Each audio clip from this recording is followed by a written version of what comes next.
A millionaire was forced by his wife to get rid of the lame puppy. But then, driven by guilt, the man decided to do something unbelievable. Robert Morgan gazed out at the city from the window of his penthouse in the most exclusive district of New York City. At 42 years old, he had achieved everything money could buy. His technology company had become one of the most important in North America, and his personal fortune exceeded billions of dollars. The evening light bathed his face as he held a glass of red wine, a Napa Valley Cabernet Sauvignon, from an exceptional vintage that cost more than the monthly salary of many of his employees. However, the taste was bitter tonight, as it had been so many other nights. "Mr. Morgan," interrupted Martha, his housekeeper, "Mrs. Samantha called. She says she'll be late getting back from her spa session." Robert nodded without much interest. His marriage to Samantha, now 5 years old, had become an empty routine of social events and keeping up appearances. She was the perfect wife by high society standards, beautiful, elegant, and with impeccable taste. But something was missing, something he couldn't even name. "Thank you, Martha. You can leave early today," he replied without taking his gaze from the horizon. When the door closed, Robert allowed himself a moment of vulnerability. His thoughts drifted to his childhood, when he lived in a small apartment with his parents. They didn't have much, but there was love, laughter, and a sense of belonging that now seemed like a distant dream. He walked through the halls of his penthouse, his steps echoing on the Italian marble. The walls were adorned with artwork valued in the millions, but none of it managed to fill the emptiness he felt. He stopped in front of a framed photograph, him and Samantha at their wedding, both smiling perfectly for the cameras. It was an image that could have been in any society magazine, but it lacked the warmth he remembered from family photos of his youth. "Is this all there is?" he murmured to himself. His phone vibrated with a notification. Another record on the stock market. His shares had risen 15% in a single day. Years ago, news like this would have filled him with excitement. Now it barely elicited a shrug. He sat at his mahogany desk and opened his laptop. As he did every night when he was alone, he began browsing pet adoption websites. It was a secret habit he had developed in recent months, a window to a simpler and more authentic world. The images of dogs looking for homes provoked a mixture of longing and melancholy. Samantha was firmly opposed to having pets. "Animals are messy, Robert. They're not appropriate for our lifestyle," she had told him on more than one occasion. With that condescending tone he had begun to detest, a distant bark drifted through the slightly open window, and Robert smiled involuntarily. He remembered Buddy, the stray dog he secretly fed when he was a child. That animal had taught him more about loyalty and unconditional love than all his subsequent adult relationships. His gaze stopped on a particular photograph, a puppy at the local shelter. It wasn't one of those purebred dogs that Samantha would consider acceptable. It was a mixed breed with only 3 legs, but its eyes shone with a contagious joy that touched his soul. "Maybe," thought Robert, "maybe it's time to do something different." He stood up and walked to the bar, but this time he didn't reach for another glass of wine. Instead, he made a decision that would change his life forever. Tomorrow, he would visit that shelter, with or without Samantha's approval. For the first time in years, he felt a spark of true excitement, a sense of purpose that went beyond business transactions and social appearances. The sound of the elevator announced Samantha's arrival.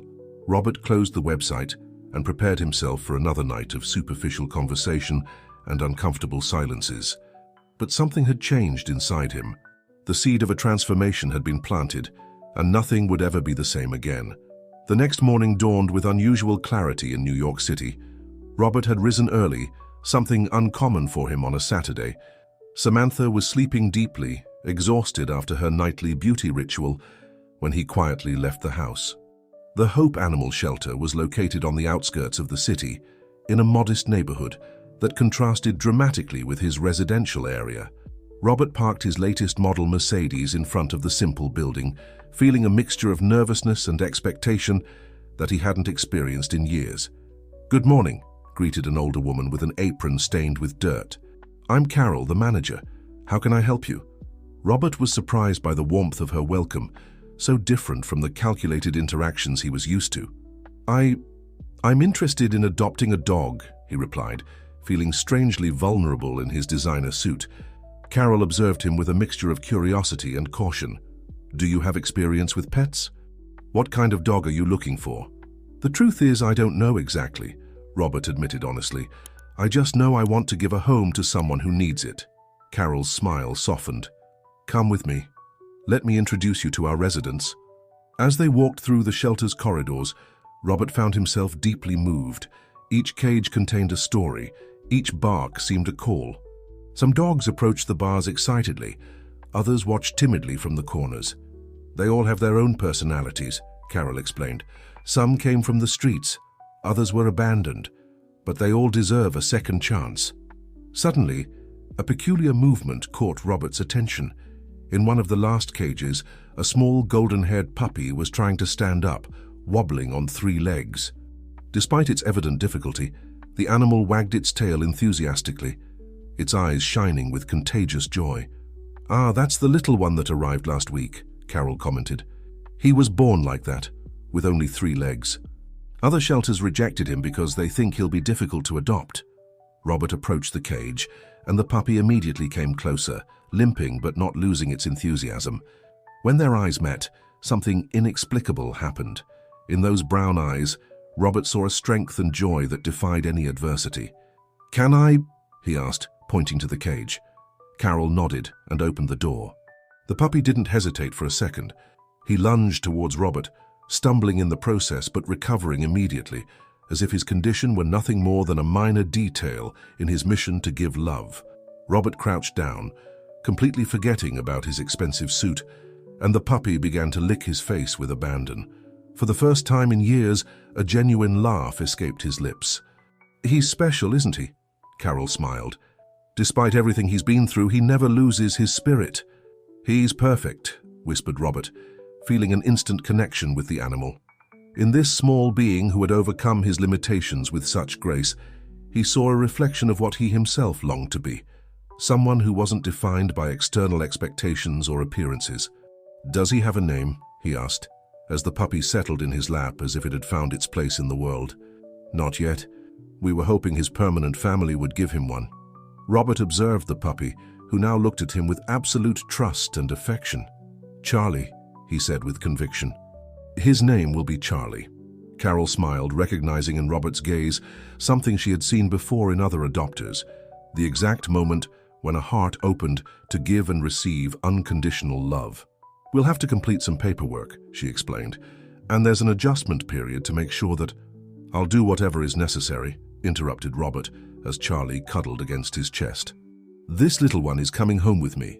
While they completed the paperwork, Robert thought about Samantha and her likely reaction. But for the first time in their marriage, he felt that he didn't need her approval. Charlie represented something deeper than the appearances his wife valued so much. He was a symbol of overcoming, of pure joy, of unconditional love. Samantha Morgan had always been a woman who maintained absolute control over her environment. Her mansion was a testament to aesthetic perfection, where every object occupied exactly the place she had determined. That's why, when she heard the sound of clumsy paws on the Italian marble of her main hall, her perfectly ordered world began to crumble. "Robert, what is the meaning of this?" Her voice, normally modulated to sound elegant, rose with a note of hysteria as she saw Charlie happily scampering through her immaculate living room. Robert, who had been playing with the puppy on the floor, slowly stood up. For the first time in their marriage, he didn't feel the immediate need to appease his wife. "Samantha, meet Charlie. He's our new companion." Samantha observed the animal with barely disguised horror. Her eyes stopped on the missing leg, and her expression transformed into a grimace of disgust.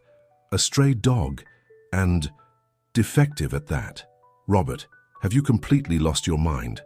"He's not defective," Robert responded with a firmness that surprised them both. "He's perfect just as he is. And he's not a stray, he comes from a respectable shelter." "Respectable?" Samantha let out a dry laugh. "Please look at yourself. The most important businessman in New York, playing on the floor with an incomplete animal. What will our friends say? The club partners? Do you have any idea how this will affect our image?" Charlie, oblivious to the tension, approached Samantha limping, wagging his tail enthusiastically. She backed away as if the puppy were carrying some deadly disease. "Get that thing away from me.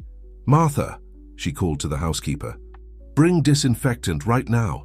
"Samantha, that's enough," Robert's voice took on a tone she had never heard before. "Charlie stays. This is my house too, and I've made my decision." The elegant woman narrowed her eyes, studying her husband as if seeing him for the first time. Her calculating mind began to work, looking for a different angle of attack. "Darling," she softened her tone, approaching him with studied, sensual movements. "I understand that perhaps you feel lonely, that you're looking for something to fill your time, but there are other ways. Why don't we think about starting a family instead? A baby. That would be appropriate for our position." Robert observed his wife, noticing for the first time the manipulation in each of her gestures. "A family. Samantha, 3 years ago you flatly refused when I suggested it. People change, honey. Now I feel ready." Her hand slid down Robert's arm, but he gently pulled away. "Charlie is family too," he responded simply. "And he stays." Samantha's face instantly hardened. "Very well, but that animal won't set a paw in our bedroom, and I want Martha to be in charge of limiting its movements to specific areas of the house. I won't tolerate it ruining my Persian rugs or my Italian furniture." "As you wish," conceded Robert, bending down to pet Charlie, who had returned to his side. "But he will have freedom in my study and in the garden." Samantha observed the scene with a mixture of contempt and calculated reflection. Her husband, the powerful Robert Morgan, sitting on the floor with a crippled dog. Something had changed in him, something that threatened the control she had carefully maintained for years. "One last thing," she added, heading for the door. "The charity gala next month. The dog must be kept completely out of sight. I won't allow it to ruin the most important event of the season." When Samantha left the room, Robert remained on the floor with Charlie, who looked at him with unconditional adoration. "Don't worry, buddy," he whispered, scratching behind the puppy's ears. "I'll protect you." What Robert couldn't imagine was that this promise would be put to the test much sooner than he expected, and that the price to pay would be higher than he ever thought possible. The following weeks brought a new routine to Robert's life. For the first time in years, he woke up with genuine excitement every morning. Charlie, who slept in a luxurious bed next to his desk, greeted him with contagious enthusiasm that made all the previous emptiness seem like a bad memory. "Good morning, champ," Robert greeted each morning as Charlie limped happily towards him, wagging his tail as if each encounter were the first.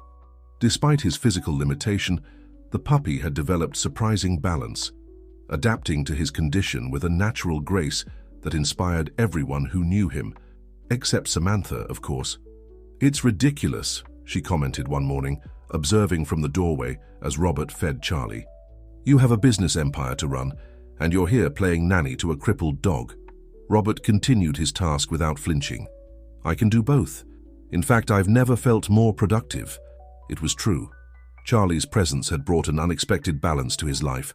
The long morning walks in the nearby park, where the puppy had become the neighborhood favorite, provided him with a mental clarity that was reflected in his work. "Mr. Morgan," Martha interrupted, entering with a worried expression. "Mrs. Samantha requests your presence in the main living room. She says it's urgent."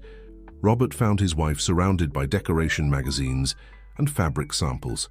The charity gala was approaching, and Samantha was in her element, organizing every detail with military precision.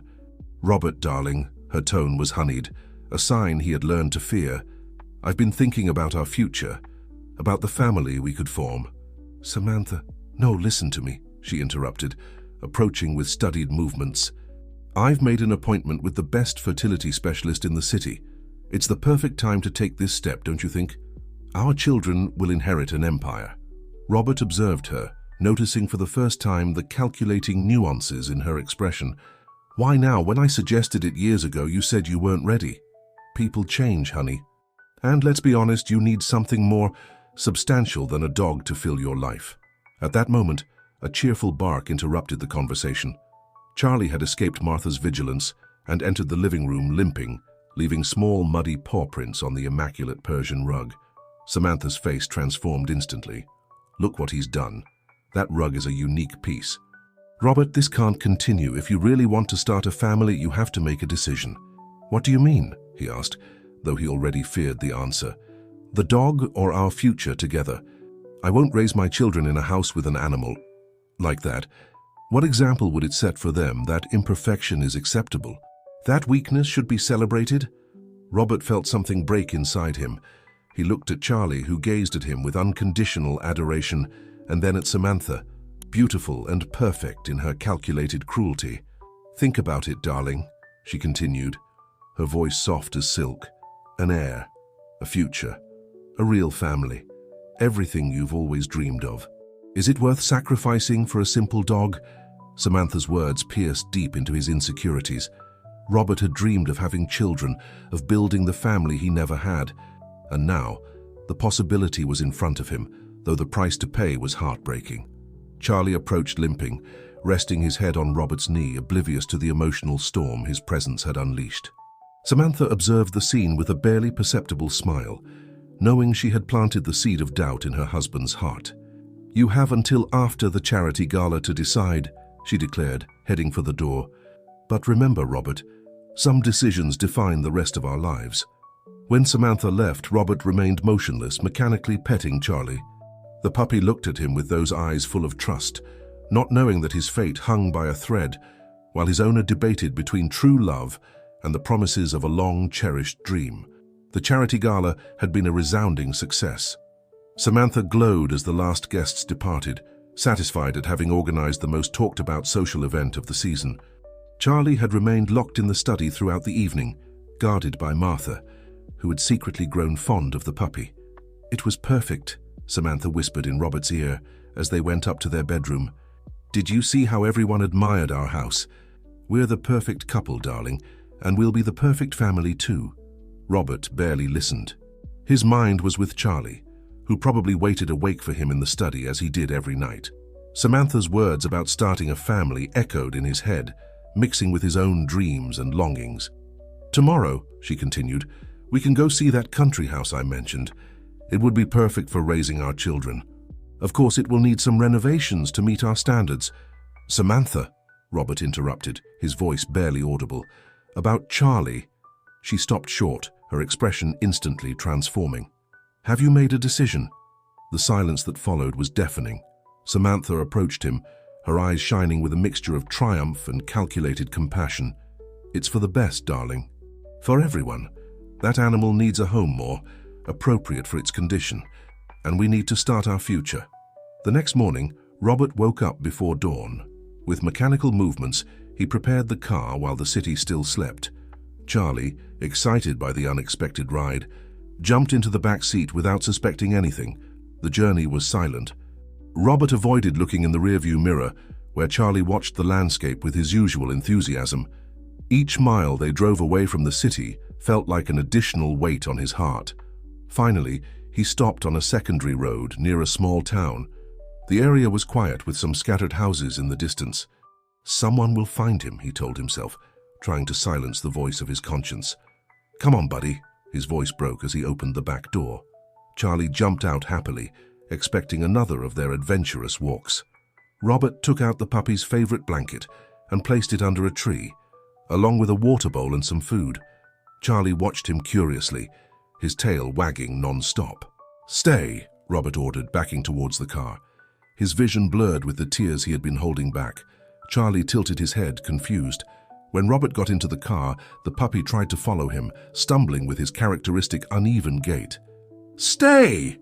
This time the order came out as a choked cry. Robert started the car while Charlie barked, trying to follow him on his 3 legs. In the rearview mirror, he saw the puppy limping after the car, barking desperately. His barks grew weaker as the distance increased, but for Robert, each one was like a dagger in his heart. He drove aimlessly for hours, tears flowing freely down his face. When he finally returned home, Samantha was waiting for him in the living room. "Is it done?" she asked simply. Robert nodded, unable to speak. "It's for the best, darling. Now we can focus on our future." She approached to hug him, but he pulled away. "I need to be alone," he muttered, heading to his study. Upon entering, the sight of Charlie's empty bed hit him hard. He collapsed into his armchair, taking the small collar that the puppy had left behind. The silence of the study, once a refuge, was now unbearable. Martha appeared at the door, her red eyes betraying that she had been crying. "Sir, please, Martha, not now," Robert pleaded. The woman nodded and withdrew silently, leaving him alone with his guilt and the weight of his decision. Somewhere in his mind, Robert knew this moment would haunt him forever, that the price of his silence would be much higher than he had ever imagined. Emily Suarez adjusted the rearview mirror of her old Volkswagen as she drove down the secondary road that led her home after another long day at the rural school where she taught art. At 32, her life was a testament to perseverance and passion for what she did, although lately the weight of difficulties had become harder to bear. The sun was beginning to set, painting the sky in orange tones that reminded her of the paintings her mother used to create. The thought caused a lump in her throat. It had barely been a month since her passing, and the pain was still as fresh as the first day. "I miss you, Mom," she whispered to the air, as her eyes drifted to the passenger seat, where a folder full of her students' drawings rested. Art had become her refuge, her way of processing grief and moving forward. A movement on the side of the road caught her attention. At first she thought it was a play of shadows, but as she got closer she distinguished a figure moving irregularly among the bushes. Emily slowed down, her curiosity mixing with concern. As she approached, her heart sank. It was a puppy, visibly limping, with clear signs of exhaustion. "Oh my God," she muttered, stopping the car. The animal raised its head at the sound of the engine, and Emily could see that it was missing a leg. Despite its condition, there was something in its eyes that instantly captivated her, a spark of life that refused to be extinguished. "Hello, little one," she said softly, getting out of the car. The puppy looked at her with a mixture of hope and caution. "Don't be afraid. I'm not going to hurt you." To her surprise, the animal showed no fear. On the contrary, when she approached, it wagged its tail weakly, as if it had been waiting for someone to find it. "Are you hungry?" Emily asked, remembering the sandwich she had saved for dinner. The puppy responded with a soft whimper, approaching limping. As she watched it eat eagerly, Emily noticed the blanket and empty bowl near the tree. Her heart sank as she understood. Someone had deliberately abandoned it. "How can they be so cruel?" she murmured, feeling tears welling up in her eyes. The puppy, oblivious to her thoughts, finished eating and approached her, resting its head on her knee with trust. Emily stroked its dirty but soft fur, noting that despite its condition, the animal was well cared for. "Someone loved you," she reflected aloud, "but not enough." The decision required no further reflection. "Come," she said, picking it up carefully. "Let's go home." The puppy settled into her arms, as if it had always belonged there. Emily looked around one last time, wondering what kind of person would be capable of abandoning such a special creature. Her small house on the outskirts of town wasn't luxurious, but it was full of color and warmth. The walls were decorated with her own paintings and those of her mother, creating a cozy atmosphere that contrasted with the economic difficulties she faced. "Welcome to your new home," she announced, as the puppy curiously explored the space. "It's not much, but here no one will abandon you." That night, as the animal slept peacefully in an improvised bed next to hers, Emily reflected on the unexpected turns of life. Just a few hours ago, she had felt alone and lost, and now somehow she had found a new purpose. "You know what?" she whispered to the sleeping puppy. "You and I are more alike than you might think. We're both a little broken, but we keep going." The animal opened one eye and looked at her with that expression that had already begun to melt her heart.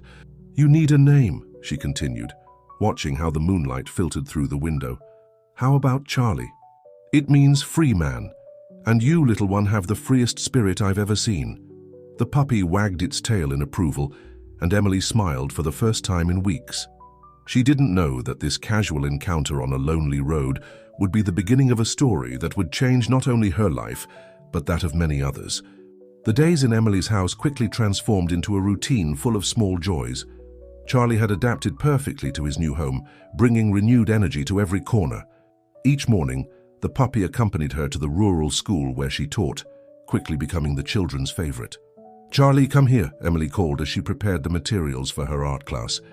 The puppy approached, limping cheerfully, wagging its tail enthusiastically.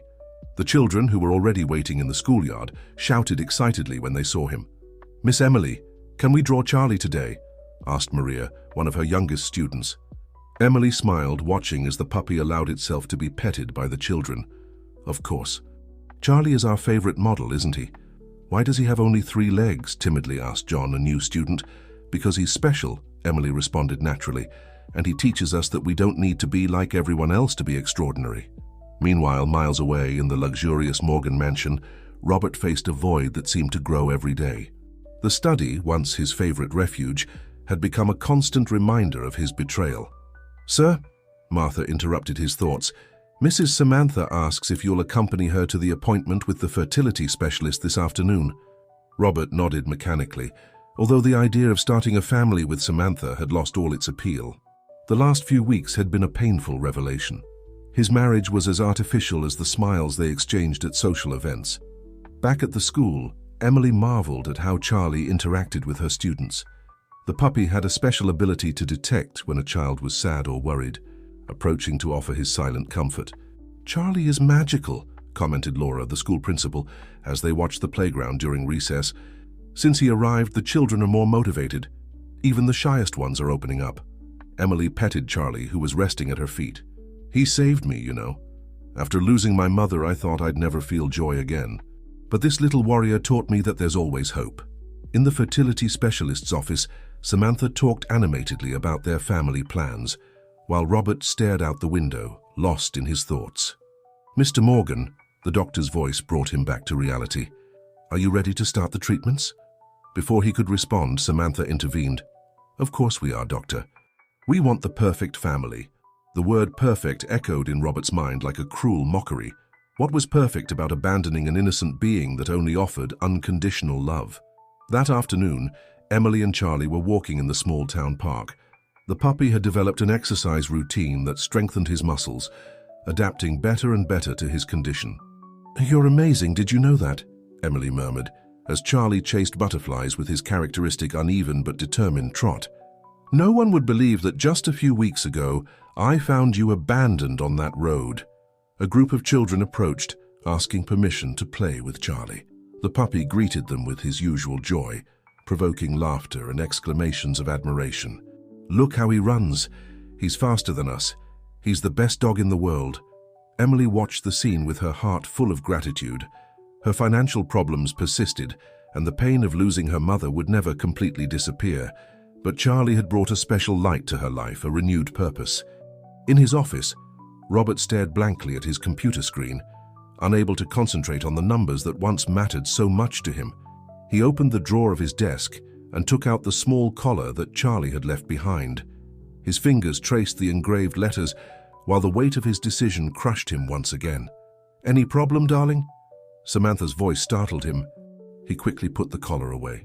"No, nothing," he responded automatically, although inside everything was crumbling. That night, two souls contemplated the same moon from different places. Emily, in her modest house, shared her dinner with Charlie, grateful for the small blessings of life. Robert, in his luxurious mansion, dined in silence with Samantha, surrounded by an opulence that no longer meant anything to him. Fate, however, had different plans for all of them, and the invisible threads that connected their lives would soon begin to tighten, setting the stage for an encounter that would change everything.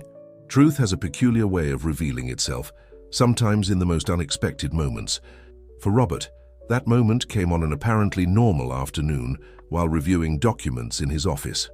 "Mr. Morgan," his assistant interrupted, "I found these documents while organizing the archive.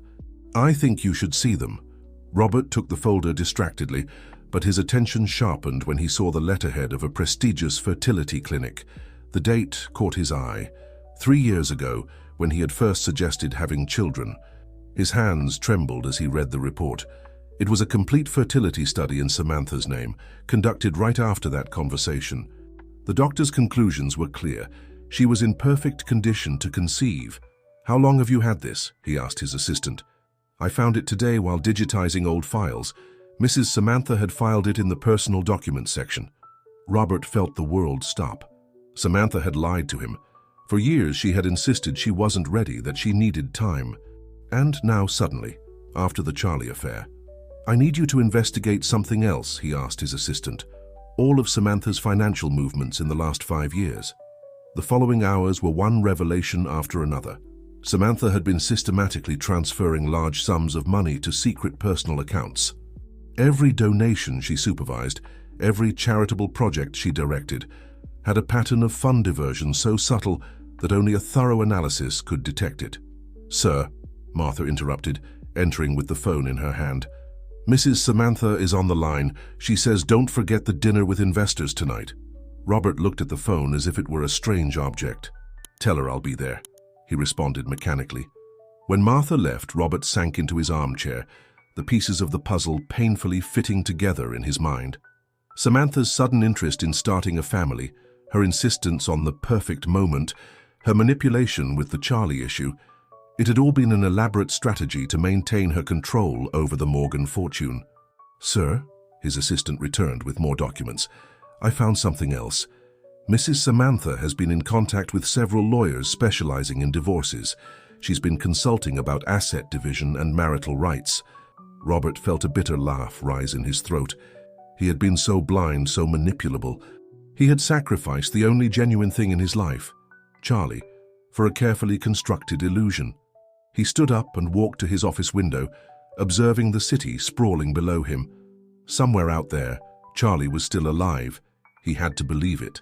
And Samantha. Samantha had played her master game, but she had made a fatal mistake, underestimating the power of remorse and truth.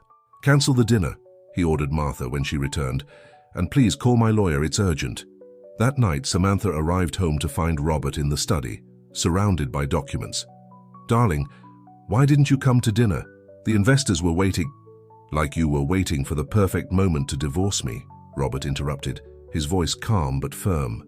Samantha's face paled for an instant, but she quickly regained her composure. "I don't know what you're talking about. The fertility reports from 3 years ago, the secret accounts, the consultations with divorce lawyers. How long did you plan to keep up this charade, Samantha?" "Robert, I can explain. Like you explained that we couldn't have children. Like you explained that Charlie had to go so we could start a family." Robert's voice trembled with contained anger. "You made me abandon an innocent being for a lie." Samantha changed strategies, her face hardening. "An innocent being? It was a defective dog, Robert. And look at yourself now, the great businessman, crying over an animal while his empire could crumble." "The only defect here," Robert responded, standing up, "is having confused luxury with happiness, having allowed someone like you to convince me to betray the only genuine thing I had." "What are you going to do?" she asked, her tone defiant. "What I should have done a long time ago."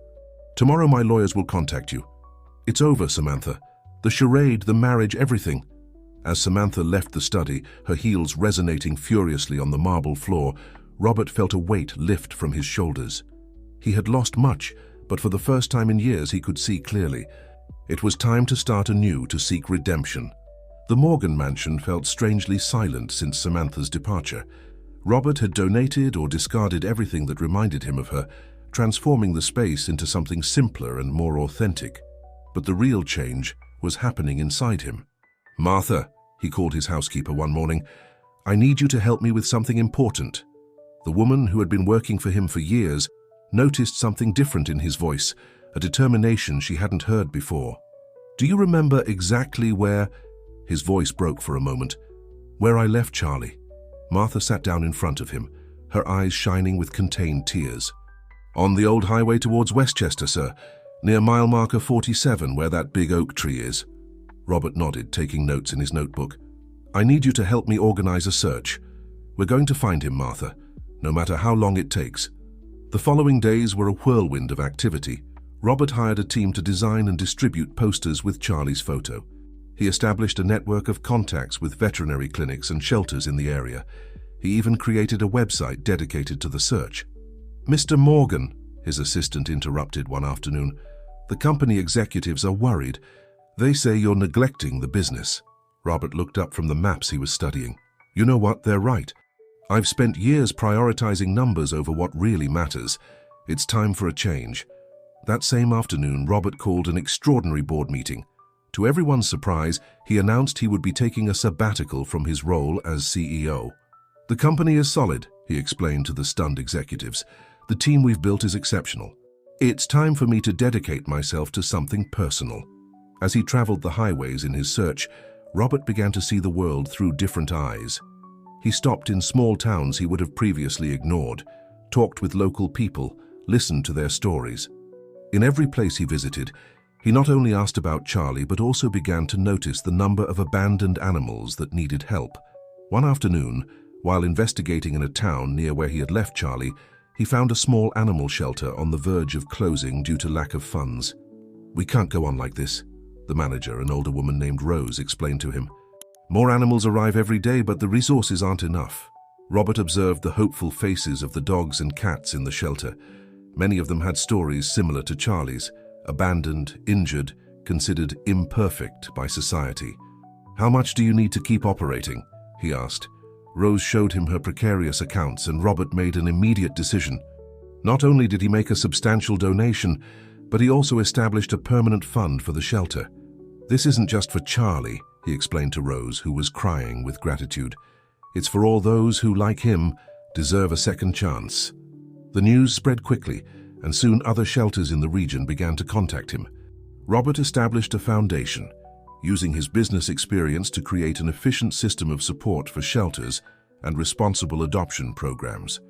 Each night, upon returning home after another day of searching, Robert sat in his transformed study, where once there had been expensive artwork, now hung photos of the animals he had helped.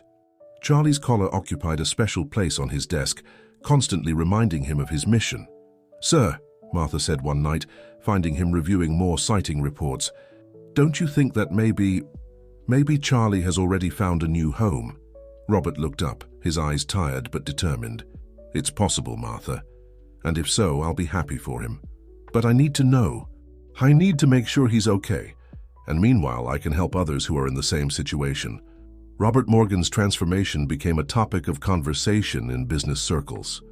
Some criticized him for wasting his time and resources on mere animals. Others, however, began to see something different in him, an authenticity that was previously lacking, a real connection with causes that went beyond economic benefit.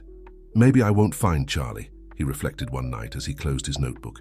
"But he has already found me, helped me find myself, and that's something I can never lose." The small town where Emily lived had subtly changed since Charlie's arrival. The three-legged dog had become a kind of community mascot, transforming the rural school into a happier and more welcoming place. "Charlie, come here," Emily called as she prepared her materials for the outdoor art class. The dog, no longer a puppy but still maintaining his playful spirit, approached limping with his characteristic joy. "Miss Emily," Laura the principal interrupted, "do you have a moment? There's something important I need to discuss." Emily followed the principal to her office, where several newspapers were spread out on the desk. "Have you seen this? They're opening new animal shelters all over the region. A businessman is funding a complete aid program." On the pages, Emily saw photographs of various renovated shelters. Her eyes stopped on a particular image, a man in a suit, but with a kind expression surrounded by rescued dogs. "Robert Morgan," Emily read. "It says he's looking for his lost dog, and meanwhile helping other abandoned animals." Something in the story touched her heart, but she didn't have time to delve into it. Her students were waiting for her for the art class, and Charlie was already in position, ready to be the model of the day. "Today we're going to paint something special," Emily announced to her class. "We're going to paint about overcoming, about how differences make us unique." The children watched fascinated as Charlie patiently posed, his tail occasionally moving when a bird flew by.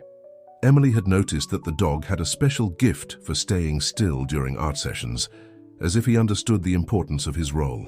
"Miss Emily," asked Maria, one of her most perceptive students, "how did Charlie come into your life?" Emily paused, remembering that evening on the road. "Charlie found me when we both needed help. Sometimes the best things in life come unexpectedly." Meanwhile, at another point in the region, Robert continued his mission. He had established his base of operations in a small local hotel, transforming one of the rooms into a coordination center for his search. "Mr. Morgan," Martha called on the phone, "there's news about the new shelter in Westchester. They need your approval for some changes in the design."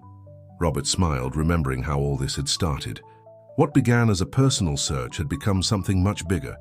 Each new shelter, each rescued animal, was another step on his path to redemption. Back at the school, Emily was organizing a small exhibition with her students' work. The paintings of Charlie stood out on the main wall, each showing a unique perspective of his resilient spirit. "It's incredible how a dog can teach us so much," a parent commented during the exhibition.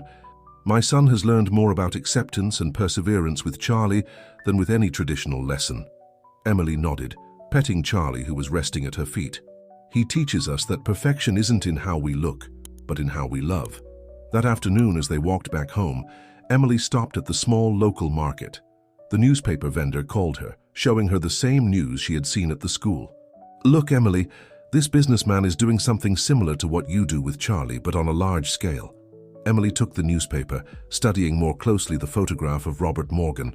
There was something in his gaze, a mixture of determination and sadness, that seemed familiar to her. "Charlie, what do you think?" she asked the dog, showing him the newspaper. To her surprise, Charlie sniffed the image with unusual interest, wagging his tail in a way she hadn't seen before. In his hotel room, Robert reviewed the map of the region once again, marking the areas already covered in his search. His eyes stopped on a small point, a rural town he hadn't visited yet. "We'll go there tomorrow," he decided, not knowing that fate had been silently weaving the threads that would soon unite these separate lives. Night fell over the town, bringing with it a soft spring breeze. Emily, sitting on her small porch with Charlie by her side, watched the stars. Robert, in his hotel room, did the same, both connected by an invisible bond that would soon be revealed. That morning dawned differently in the small town. Emily had decided to take her art class to the Central Park, taking advantage of the beautiful spring day. Charlie trotted happily by her side, while the children followed them with their drawing materials. "Today we're going to capture the essence of movement," Emily explained to her students, watching as Charlie played among the flowers. "Observe how our favorite model moves with such grace, despite his particularity." Robert had arrived in town at dawn. After months of searching, this was the last place on his initial list. He walked through the cobblestone streets, feeling a strange mixture of hope and resignation. In every previous town, his heart had leaped at the sight of any dog that remotely resembled Charlie, only to face disappointment over and over again. The sound of children's laughter caught his attention. Following the sound, he reached the Central Park, where a group of children was drawing outdoors. His heart stopped for an instant when he saw a familiar figure moving among the young artists. "It can't be," he whispered, his voice barely audible. The dog, playing animatedly with the children, had the same golden fur, the same missing leg, but above all, the same irrepressible joy he remembered. Robert stood paralyzed, fearing that any movement might break what was surely another illusion created by his yearning mind. "Charlie," the name escaped his lips like a prayer. The dog stopped dead in his tracks. His ears perked up and he slowly turned his head towards the voice he had instantly recognized. For a moment, time seemed to stand still in the park. Emily, who was helping a student with her drawing, noticed the sudden change in Charlie's behavior. She had never seen him like this, completely motionless, as if he had heard a call that only he could hear. Suddenly, Charlie let out a bark that resonated throughout the park and began to run towards Robert. His characteristic limp didn't prevent him from moving with surprising speed, driven by recognition and the joy of reunion. Robert fell to his knees when Charlie reached him, unable to contain his tears as the dog covered him with licks, wagging his tail with an intensity that seemed it might detach at any moment. The children watched the scene open-mouthed, while Emily approached cautiously. Charlie, forgive me," Robert sobbed, hugging the dog he had never stopped loving. "I'm so sorry." Emily reached them, her heart beating rapidly at the scene. "Are you?" she began to ask, although she already knew the answer. Robert looked up, his eyes shining with tears. "I'm Robert Morgan, and I made the worst mistake of my life abandoning this wonderful being." The children had come closer, forming a circle around them. Charlie moved between Robert and Emily, as if wanting to make sure neither of them would disappear. "I've been looking for him for months," Robert continued, not letting go of Charlie. "I've traveled every town, every city. I've helped other animals along the way, trying to make up for my mistake, but I never lost hope of finding him." Emily observed the scene with mixed feelings. On one hand, her heart was moved by Robert's evident love and remorse. On the other, the fear of losing Charlie gripped her. "He has been my companion during these months," Emily explained, her voice soft but firm. "He found me when I needed him most." Robert nodded, understanding the complexity of the situation. "And clearly you've taken wonderful care of him. He's happier and healthier than I've ever seen him." The children, sensing the importance of the moment, began to tell Robert about all of Charlie's adventures at the school, how he helped them in their sad moments, how he posed for their drawings.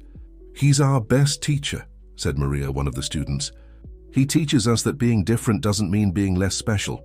Robert listened to each story, his heart swelling with pride and pain at the same time. Charlie had found not just a home, but an entire community that loved and appreciated him for who he was. Emily observed the man who had been behind all those new shelters, all those rescue stories she had read about in the newspapers. He wasn't the cold businessman she had expected, but a man transformed by love and remorse. "Would you like," Emily began, surprising herself, "would you like to come home and tell me the whole story?" Robert looked at her gratefully. "I'd love to, if Charlie agrees." As if responding, Charlie barked happily, wagging his tail while looking at both of them. It seemed that fate, in its infinite wisdom, had found a way to unite three broken hearts in a story of redemption and second chances.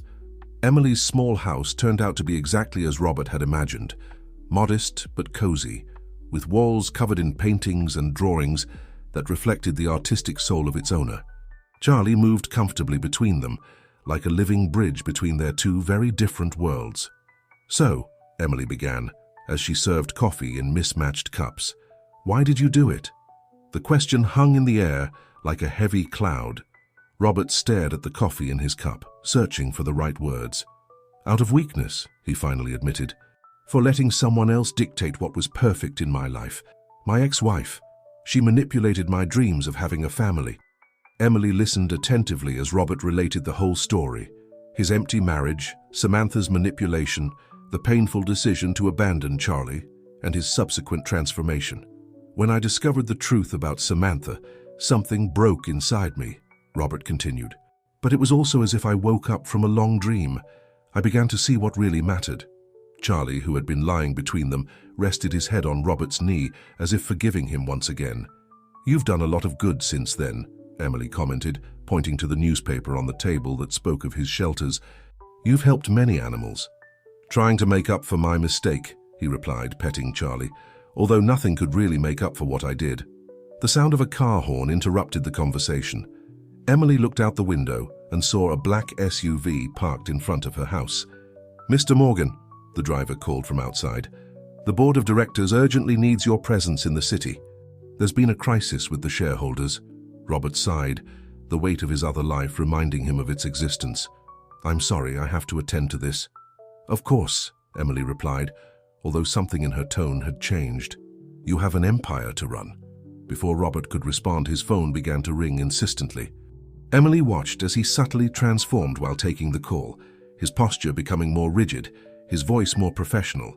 It was like seeing two different people in one body. "I'll come back tomorrow," Robert promised before leaving. I'd like to know more about your work with the children." Emily nodded, although a feeling of unease had settled in her stomach. As she watched the SUV drive away, Charlie sat next to her as if sensing her concern. "They're very different worlds, aren't they?"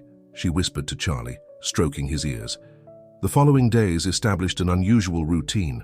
Robert divided his time between the city and the town, between corporate meetings and outdoor art classes.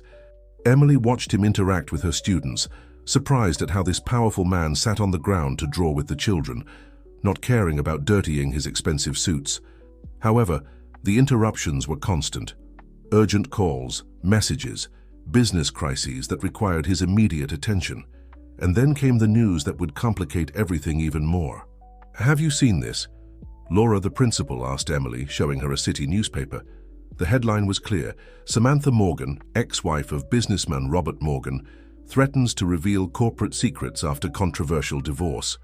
"That's not all," Laura continued. "There are rumors that the school might close. The government is cutting budgets for rural education." Emily felt her world begin to wobble. On one hand, she saw Robert struggling with his own corporate demons. On the other, her beloved school, the place where Charlie had found his purpose as a special teacher, was in danger. That afternoon, when Robert arrived in town, he found Emily more distant than usual. "Is something wrong?" he asked, noticing her concern. "How do I fit into your world, Robert?" she responded with another question. "How does a rural teacher fit into the life of a millionaire businessman?" Charlie watched them alternately, as if understanding the tension of the moment. Robert approached Emily, searching for the right words. "Maybe the question isn't how you fit into my world," he responded softly, "but how we can create a new one together." But before he could elaborate, his phone rang again. Emily saw concern cross his face as he read the message. "Samantha," he explained. "She's threatening more than just corporate secrets. She's investigating the shelters, looking for any irregularity to discredit me." Emily felt the weight of two worlds colliding, and in the midst of it all, Charlie looked at them with his wise eyes, as if knowing this was just the first of many tests they would have to face together. The news of the school's possible closure spread through the town like wildfire on dry prairie. Emily watched with a heavy heart as her students whispered worriedly about their future, while Charlie tried to cheer them up in his own way, distributing his affection among the most affected children. "We can't let this happen," Robert declared one afternoon, after witnessing a group of concerned parents gathering in front of the school. "There must be a way to save this place." Emily looked at him with a mixture of hope and concern. "Robert, I appreciate your intention, but I don't want this to become another problem for you. You already have enough with Samantha's threats." As if on cue, Robert's phone vibrated with a message. His face darkened as he read it. "Samantha has started leaking information to the press," he explained. "She's suggesting that the shelters are a front for tax evasion, that all my work with animals is just a publicity strategy." "How can someone be so cruel?" Emily murmured, while Charlie approached Robert, as if sensing his distress. "The worst part is that it's working," he continued. "Some donors are withdrawing their support. The shelters are starting to have financial problems." Emily moved closer and took his hand, surprising herself with the gesture. "Why don't you tell the truth? About Charlie? About everything?" Robert shook his head. "Samantha would transform that story into something horrible. She'd make me look manipulable and weak. The shareholders would lose all confidence in me." At that moment, Laura, the principal, rushed into the classroom. "Emily, Robert, you have to see this." She showed them her tablet, where a new article had just been published. Samantha had given an exclusive interview, and the implications were devastating. "She's not only attacking the shelters," Laura explained. "She's discovered your connection to the school, Robert. She's suggesting that you're diverting corporate funds to personal projects without board approval." Emily felt the world crumbling around her. Not only was the school in danger from budget cuts, but now it had also become a target in Samantha's personal war against Robert. "This is my fault," Emily whispered. "If we hadn't met." "No," Robert interrupted firmly. "This is Samantha's doing. She's using everything I care about as a weapon against me, but this time, I'm not going to give in." Charlie, who had been watching the scene, approached and rested his head on Emily's knees, as he always did when he sensed she was sad. The gesture sparked an idea in Robert's mind. "Maybe," he began slowly, "we're facing this the wrong way. Samantha wants to destroy everything we've built, but what if instead of defending ourselves, we show the world the truth?" "What do you mean?" Emily asked. "The school isn't just a school," Robert explained, his voice gaining strength. "It's a place where Charlie has helped transform these children's lives. The shelters aren't just places for abandoned animals, they're centers of hope and second chances." He stood up and began to pace the room, his mind working at full speed. "We can unite everything. The school, the shelters, the stories of overcoming. Create an educational program that combines art with animal-assisted therapy." Emily looked at him, beginning to understand his vision. "The children learn empathy and resilience through stories like Charlie's, and the animals find not just homes but purposes," Robert completed. "Samantha wants to destroy all this by presenting it as a financial scheme, but what if we show the true story? What if we let the world see the real impact that Charlie and others like him have on these children's lives?" However, before they could develop the idea further, Robert's phone rang again. This time, it was Martha, and her voice sounded worried. "Sir, Samantha has called a press conference for tomorrow. She says she has evidence of irregularities in all your charitable projects." Robert and Emily exchanged glances. Charlie, sensing the tension, positioned himself between them, as if wanting to protect them. "Tomorrow will be a decisive day," Robert said, his voice mixing determination and concern. "Samantha wants a war, but we'll show her that love and truth are stronger than any lie." Emily took his hand again, this time more firmly. "We'll face it together," she declared, while Charlie barked in apparent agreement. Night fell over the town, bringing with it the calm before the storm. None of them could imagine how the events of the next day would change their lives forever. The conference room of the Imperial Hotel buzzed with activity that morning. Samantha Morgan had summoned the most important media outlets in the country, promising explosive revelations about her ex-husband. Camera flashes illuminated her perfectly made-up face as she ascended the podium. "Members of the press," Samantha began with her calculated elegance, "I'm here to expose the truth about Robert Morgan and his supposed charitable works." However, before she could continue, the doors of the room swung open. Robert entered, but not alone. By his side walked Emily, and behind them, to everyone's surprise, a group of children from the rural school, each holding drawings and paintings. Charlie walked among them, his presence causing murmurs among the journalists. "What is the meaning of this?" Samantha demanded, her mask of composure beginning to crack. "It means it's time for everyone to know the true story," Robert responded, his voice firm but serene. The children began to place their artwork on the walls of the room. They were paintings showing Charlie at school, helping and inspiring the students. Photographs of the shelters, where other animals like him found new opportunities. "A few months ago," Robert continued, addressing the journalists, "I made the worst mistake of my life. I abandoned this dog, Charlie, due to pressure from who was then my wife." Samantha tried to interrupt, but Robert continued. "Samantha made me believe that Charlie didn't fit into our perfect image, that I had to choose between him and a family. It was all a manipulation to maintain her control over me and my fortune." Emily stepped forward. "Charlie came to my rural school after being abandoned, but instead of letting himself be defeated, he became a special teacher for our children. He taught them that being different doesn't mean being less valuable." The children began to share their stories, one by one.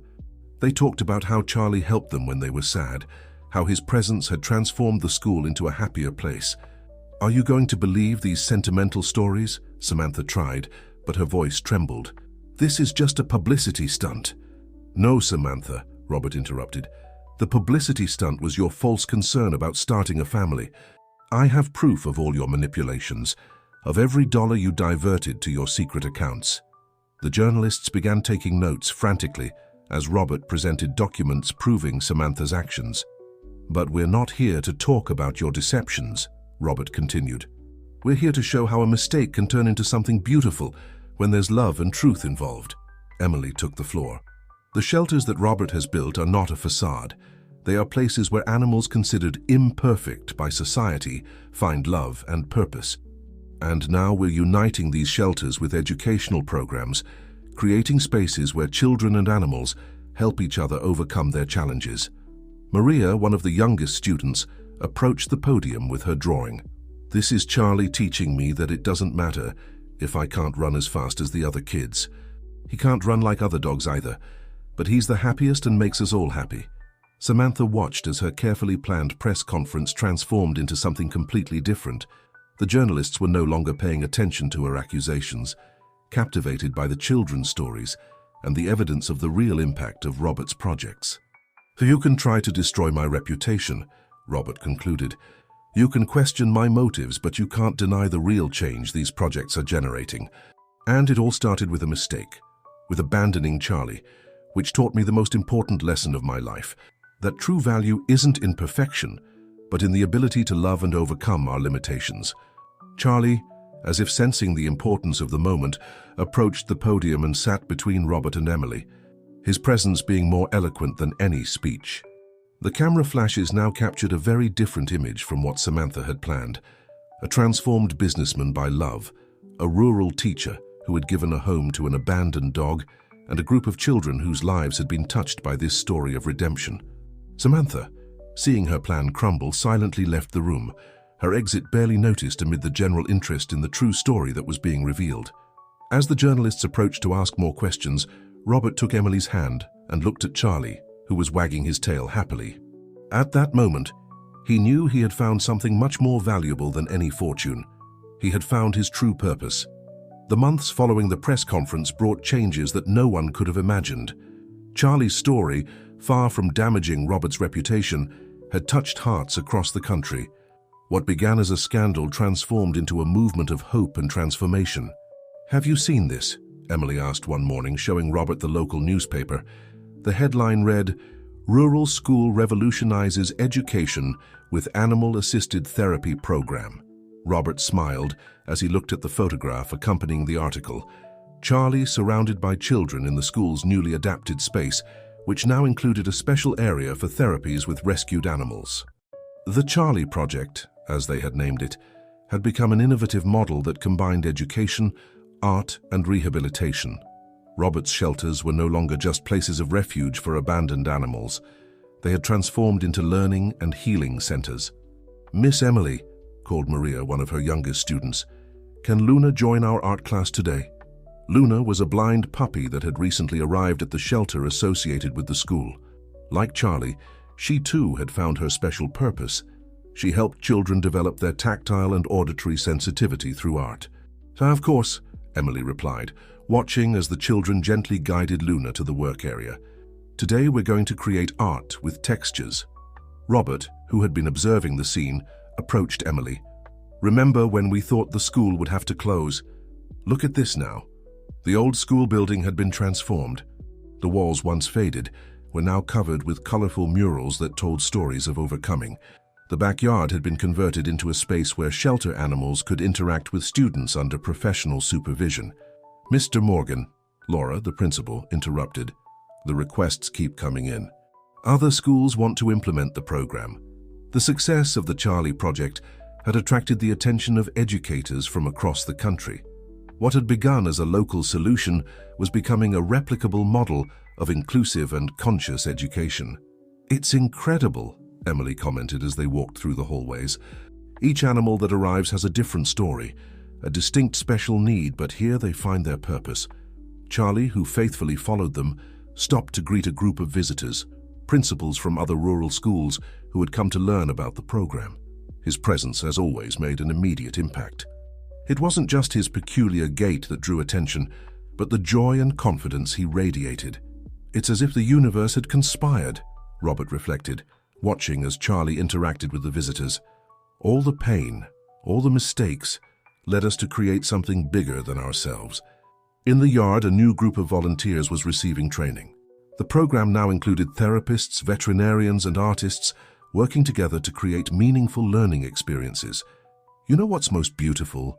Emily asked as they watched the children work on their art projects, each accompanied by a shelter animal. "That here no one is different or special. They're all simply themselves." Robert nodded, remembering how much his own perspective had changed. Samantha sought perfection in appearances, but true perfection is in accepting and celebrating our differences. The afternoon brought a special surprise, a visit from Carol, the manager of the shelter where Robert had originally adopted Charlie. Her eyes filled with tears as she saw what that story of abandonment had become. "When you showed me the plans for the first shelter," Carol said to Robert, "I never imagined it would go this far. This is more than a project, it's a movement for change." The sun was beginning to set, painting the sky in warm tones that reflected off the school windows. The children were preparing to return home, each carrying with them not only their artistic creations, but also life lessons that no textbook could teach. "What's next?" Emily asked, as she and Robert watched the sunset from the school porch, with Charlie resting peacefully between them. Robert smiled, taking her hand. "We keep growing, we keep learning. Each story of overcoming, each life transformed, is a seed we plant for the future." At that moment, as if to confirm his words, Charlie got up and began to run across the yard, his limp becoming a reminder that imperfections can be our greatest strengths when we embrace them with love and purpose.